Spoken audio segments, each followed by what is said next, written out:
I wanted to make a film about the fog as a character, as a force of evil. But I think it boils down to a horror film in the end. Horror films have traditionally been good at the box office, so that's one thing. But also, I enjoy making people jump.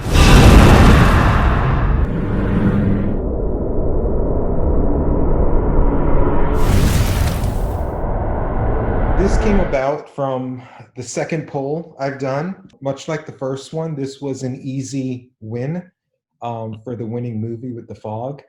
I never saw this before. The other movie it was up against was Prom Night, and it was both 1980s or 1980 Jamie Lee Curtis horror movie.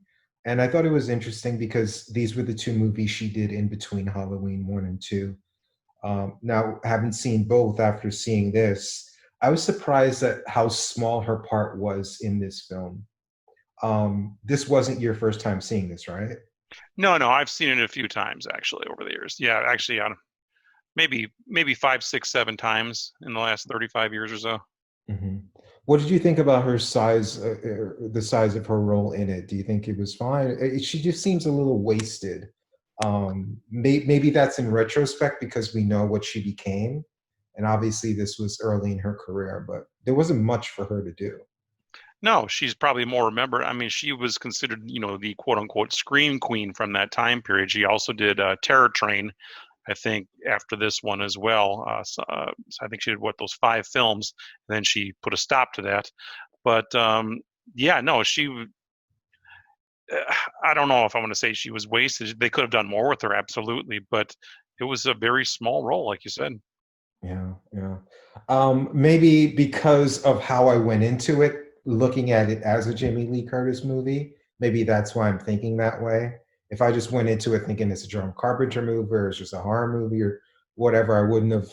Maybe that mindset made me a little disappointed because I watched it specifically for her. I thought she would have a little bit more to do. I'm not her biggest fan, but I think like she I could have used more screen time with her character, I thought. Yeah, I'm not a gigantic Jamie Lee Curtis fan either. I think she's fine. Mhm. I was just never a huge fan of hers. But Yeah. There are two things that mainly stick out for me with Jamie Lee Curtis. She's deceptively attractive. Like when you look at her, she looks kind of plain Jane. But when I was a very young kid before puberty, I saw Trading Places. And when I saw and she looked like, again, a very plain Jane average girl. But when she did that nude scene where she was mhm. changing clothes, I was like, oh my God. Yeah, That's that when, that that was her first nude scene, I believe, and I don't think she's done much more than that actually. no, probably not. If she's done anything more than that, is very little. But I don't remember her doing anything else. But I just remember thinking, wow, don't judge a book by its cover. And also, like when I was in my teens, I was reminded of how hot she was in True Lies. I knew that's where you were going next. Yeah, because she had that on the pole scene in the bedroom there. Yeah, when she did a striptease for Arnold's Hmm. character, and those were the two things. I sound like a dog for saying those are the two things I remember her for. Hey, I knew exactly what you were talking about, so we're all dogs. Okay, good. I'm not alone. Okay, so yeah, this was a good movie. I liked it. More of a ghost story than like a slasher or anything else that was going on in the 80s. Those are, I think, slashers probably dominated most of the horror films in the 80s. Um, Yeah, I like this movie too. In fact, I got to point out, I first saw this when I was a kid back a couple years after it came out. Maybe it showed up on cable, and I watched it and I enjoyed it. I liked the premise that something could sneak in as fog and then kill you in there. I can tell you, I watched this again maybe 15 years later in the mid 90s, and I didn't care for it all that much. It was okay, but nothing special. But then I watched it because I reviewed it on my channel maybe about a year ago, and I really enjoyed it that time too. So it's one of those movies that for me I liked and I didn't like, and then it got better with age, I guess, and I liked it again. So to me, this movie is better than what I thought it was a couple years ago. what was there anything specific that made you like it, not like it, and like it again? Like, what was running through your head when you were like, I'm not really feeling it, and then what changed your mind? I honestly don't know. I know because for my channel, people had requested me to watch that movie, to review it, and I just kind of pushed it off for a while because I just wasn't interested. And then finally, somebody pinned me down, and I decided to do it. I don't know. Maybe it just caught me on a bad day in the mid '90s for some reason, and it didn't. Or maybe I thought much highly of more of it from my memories as a child when I first saw it. It was more of a big deal then, and it was kind of a letdown in the mid '90s. I don't know. I'm not sure exactly, but That's like 90% of whether you enjoy a movie or not is what your expectations are going in. So maybe like after you lowered your expectations, you enjoyed it more. yeah, maybe. Like I said, maybe that's a movie that when I was a kid, everybody saw, everybody liked, everybody was talking about it, and then for me, it didn't hold up later on when I saw it the second time. But when I gave it that third go around again a year or so ago, yeah, I can appreciate it now. So maybe, yeah, I don't know. I guess we've come full circle. Maybe. I liked it. I didn't love it, but I definitely liked it. There wasn't anything that really stood out about it. To me, it kind of started off stronger than how it ended. I thought the kills early on were done really effectively. It's a big ship. Man, you get wet?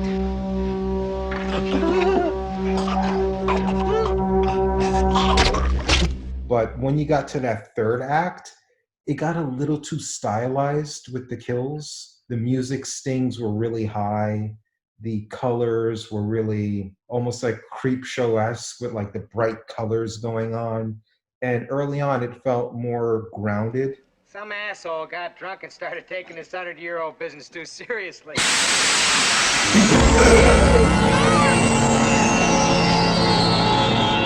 There was nothing grounded by that third act. They were just moving like zombies, and the music stings were super loud. And I think if I had to pinpoint what perhaps I didn't care for in it, it is the third act, I guess you could say, because for me it was just I don't know if I quite liked the story or how they resolved it at the end.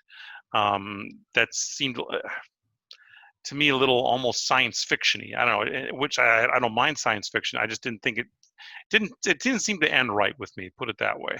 The whole church and everything else, and it just I don't know. I didn't care for the ending all that much. Yeah. The characters weren't like super fleshed out, and the story didn't have like really anywhere to go after a point. But I think what really helped the movie early on before that third act is that he triple dipped with the characters. And you didn't have time to like think because you had three storylines in conjunction, and you had three separate groups of people trying to figure out what's going on. And as you're cutting from group to group, it just seems like way more fast paced than if you were just following one group. But Hmm. each group kind of like unintentionally, maybe intentionally, had their own scream queen. Jamie Lee Curtis was part of one. Her mother, Janet Leigh, was part of another. And then Adrienne Barbeau, who Yep. was married to Carpenter at the time. And they Hmm. each had their own storyline separately, and eventually they'd intertwine. What did you think of those three women? And you already mentioned that you're not particularly a big fan of Jamie Lee. What about the other two? I'm not a huge fan of Adrienne Barbeau. I don't mind her. I Mhm. guess she doesn't seem like the typical scream queen. She's not like in my opinion, not the prettiest actress out there. I would say this, and yeah, she just doesn't quite fit that mold. But I don't mind her at all. I really don't. I just she's not somebody I lusted after. Put it that way when I was a kid. Yeah, yeah. And then of course you had Janet Leigh as well. And it's kind of interesting. They didn't really play up the mother-daughter I stuff know. or have them in the scene together, like really interacting. They were in like, I think then the church they were together, but they barely interacted at all, which was Yeah, kind I of don't. interesting. I off the top of my head, I don't know. Did they ever do anything else together? I think I read online they were in 5 movies together. It seems like Okay. most of them were when Jamie Lee was a kid. Okay. This may have been the only adult one.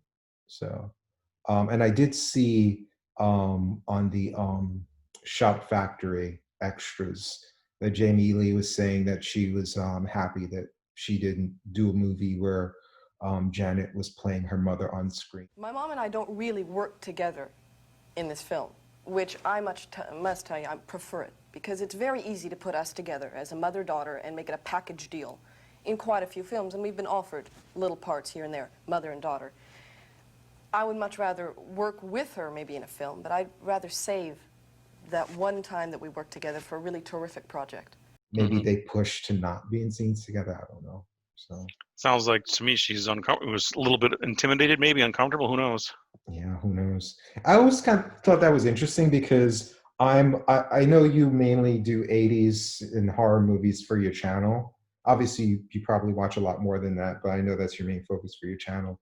For me, like I kind of spread out a lot, and I've watched a lot of like the golden era of Hollywood movies. So I've seen a lot of like the her dad's movies, Tony Curtis. And I swear to God, I always thought Tony Curtis was gay. I thought he was almost openly gay. So for him to even have a daughter, it shocked me. Like I always thought that, you know, Janet Leigh was just his beard or something. Maybe he had sex with her once. But if you hear him talk about Cary Grant, he just gushes when he talks about Cary Grant and their time they spent together. I was like, there's no way that man is straight. So. Yeah, no, he definitely had some feminine stereotypes, we'll put it that way. Yeah, and whether he was bisexual or whatever, obviously in that time, it's a very different time, so he couldn't necessarily come out even if he was. So, No. yeah. But yeah, this movie kind of starts off interesting in that since you have more knowledge in this genre and this time frame, were these cliches at the time or did they become cliches? Because the movie starts off with a lot of things that is just like kind of like, are you really going to go there? You have the old man giving the exposition warning. Mm-hmm. You have a story being told about like some wrongdoing from the past and people coming back for revenge. The kids around the campfire, something scary is going to happen at midnight. These feel like cliched. Were they cliched back then or became cliched after? I think it's a definite cliche when you talk about something bad happening in the past that's going to affect whatever is happening right now. I mean, that even Friday the 13th was like that.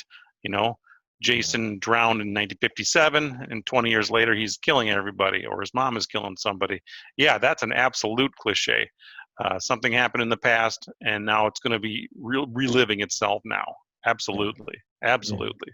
Yeah, it just feel like they just like hit all of those, like the old guy, the campfire. It just feels like it started off very cliched, and the script felt really weak.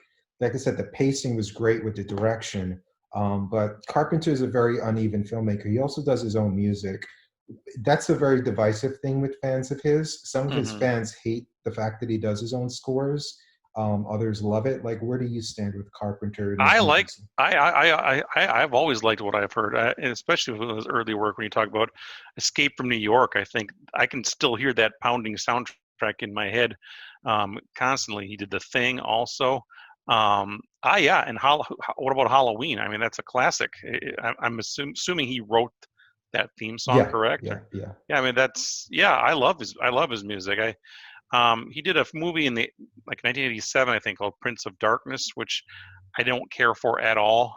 There's a lot of Carpenter fanboys out there who love everything he does, including that movie. I don't get it. And I can't remember the soundtrack in that one at all because I just didn't care for the film. But yeah, from his stuff in the early '80s and stuff, I really like what he does. Mm-hmm. Yeah, it's kind of interesting. I'm not the biggest Carpenter fan, but he made a lot of movies in the '80s that are definitely like cult classics. I think my favorite of his movies would probably They Live. Oh, what's the one with the glasses? Is it They Live? That's They Live, yep. Yeah, 1988, I think. Yeah, that's my Roddy favorite. Piper. Yeah. But the movie that had the biggest impact on me, not just Carpenter, but just as a person, as a kid, when I was really young, I saw Assault on Precinct 13. And when that little girl who goes to get the ice cream gets shot. Hey, this is regular vanilla.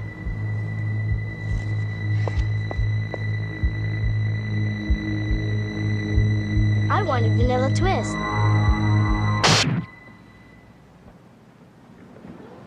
I had nightmares. I don't know, it's because maybe I was around her age, or maybe just because it was so unexpected to see a kid die and in that Uh-huh. way. It just like completely traumatized me. Did you Yeah, obviously saw the I've never seen that movie, but I know I've seen that scene. I know exactly what you're talking about. Oh wow, It, you it haven't it's seen it. Nope, I don't have it. No, I've never seen it. But I've seen that scene before. That shows up in memes and stuff, and yeah, it's brutal. It's just totally you're not expecting it at all. All of a sudden, boom, Yeah. brutal. It completely traumatized me. I had nightmares that night, and it's something Hmm. like I still think about, just because like when things happen to you at a young age, like it really sticks with you. Um, but yeah, it's basically, have you seen High Noon? Yes, I have seen that one time, but I don't remember much about it. It was Okay. about 10 years ago or so, but I have seen it. It's basically High Noon. He just basically took that plot and just changed it up a little bit. That seems to be a trope in a lot of his movies. Is you have the characters coming together, like an ensemble group coming together, an isolated location, and then they have the big showdown at the end. He did it in Precinct. He did it in The Thing. He does it in this, and I think Big Trouble in Little China, stuff like that. So that seems to be a big trope of his. That's another one. That movie is extremely popular, not just among Carpenter fans, but among horror sci-fi fans in general. And I do not care for that movie. It just does nothing for me. I don't like it. Big Trouble? Yeah, I've never liked it.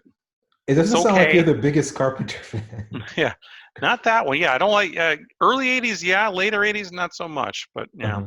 What is it? The comedy that I, rubs you? I thought yeah, I thought Kurt Russell was not good in that role. I didn't like Kim Cattrall either. But I thought the jokes were just flat, and it just yeah, to me, it was not the best acting. Put it that way. Yeah, I just didn't care for that movie. And again, I know I'm in the minority in that one because that's a beloved film, but not for me.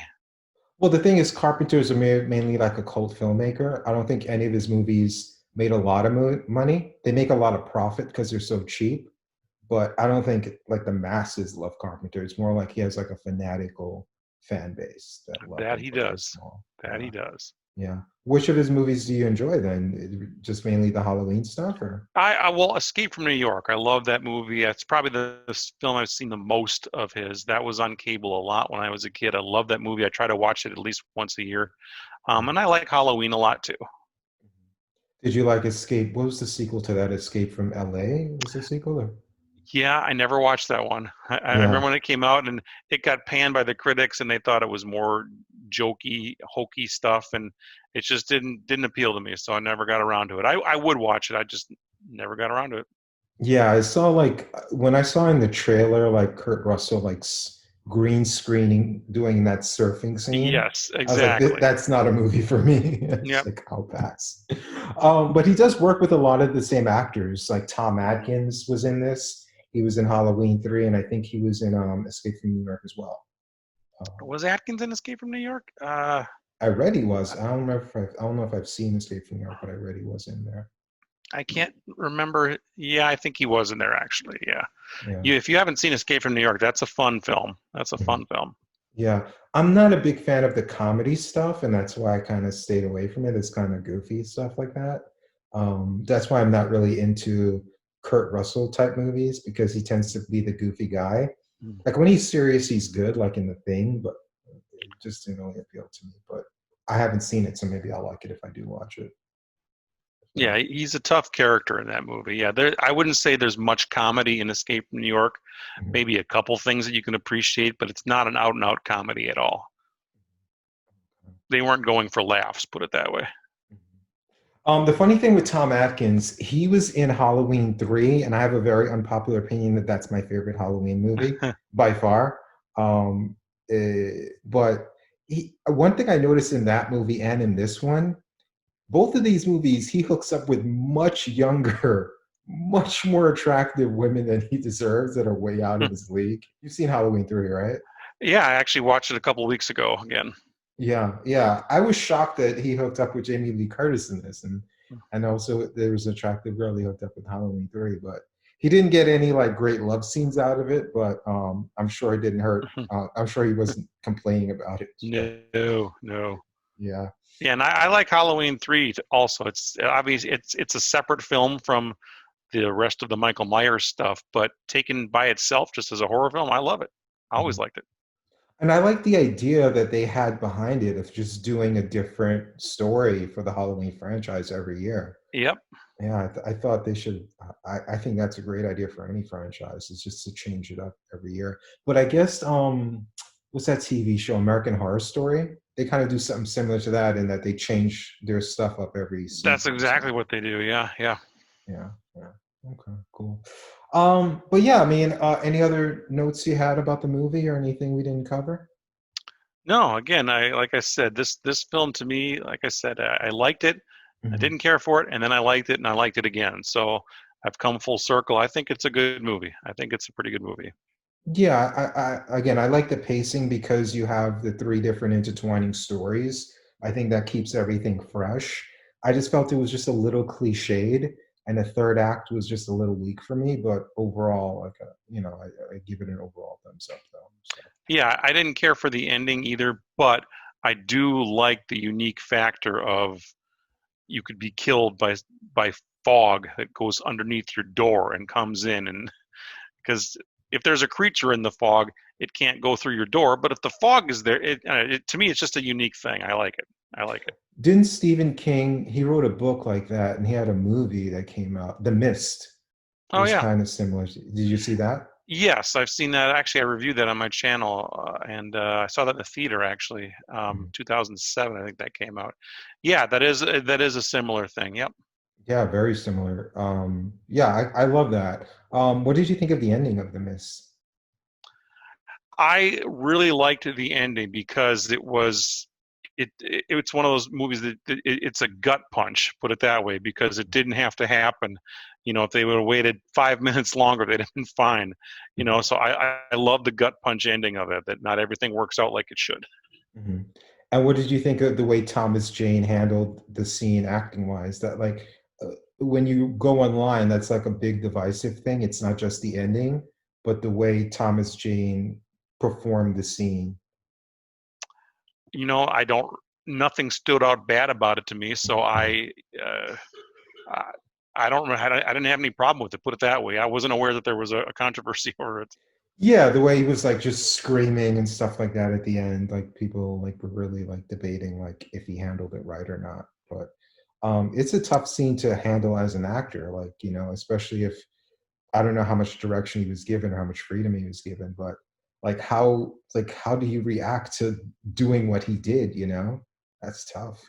Yeah, it's a brutal ending, and I kind of like that because that doesn't happen very often in horror movies. Mhm. You usually end on a good note. The bad guy is gone, and we have a survivor left. I guess we did have a survivor left, but there could have been more. Yeah. I thought it would have been interesting if on that truck that came by with the people in it, if that the religious woman that they kicked out, if she was in that truck. I think that would have been an interesting twist. That'd have been even rougher because that woman needed to die. I know, but it would have been like another layer of like, everything that was going on in that movie. So yeah. Yeah, but yeah, that premise is a good one. Whether the mist or the fog, it's a good premise, and I think it's something that can be done again. This had a remake. I haven't seen it, but I from haven't everything I seen it read either. Yeah. online, it's like people like really crap all over it. But I think the premise is a good one. So Yep. all right, so yeah, vote on Twitter for the next movie we're gonna watch. Whoever watches this in time for the next one, it's gonna be Frankenstein or Bride of Frankenstein. But whenever you see this, there'll be some other poll up. So definitely vote on that. And yeah, that's it for this week. Can I stay for 2 more seconds?